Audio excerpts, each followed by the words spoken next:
ಪಟ ದೇವ್ರ ಮನ್ಸಲ್ಲಿದ್ರೆ ಸಾಕು, ಕಣ್ಗೊತ್ಕೊಳ್ಳೇಬೇಕಂತೇನಿಲ್ಲ.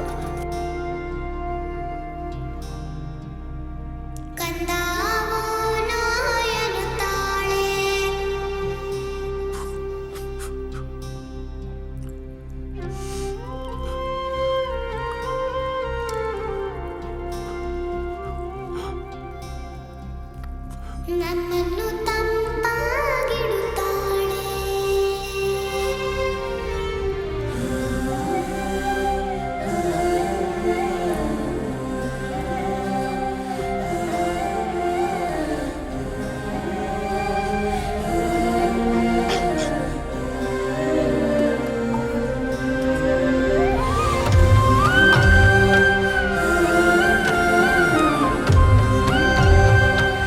ಪಟ ನಿಜ ಹೇಳ್ತಿದ್ದೀನೋ, ನಾನು ನೀನು ಪಾರ್ಟ್ನರ್ಶಿಪ್ ಅಲ್ಲಿ ಒಂದು ಕಂಪ್ನಿ ಶುರು ಮಾಡೋಣ, ಬರ್ತೀಯಾ?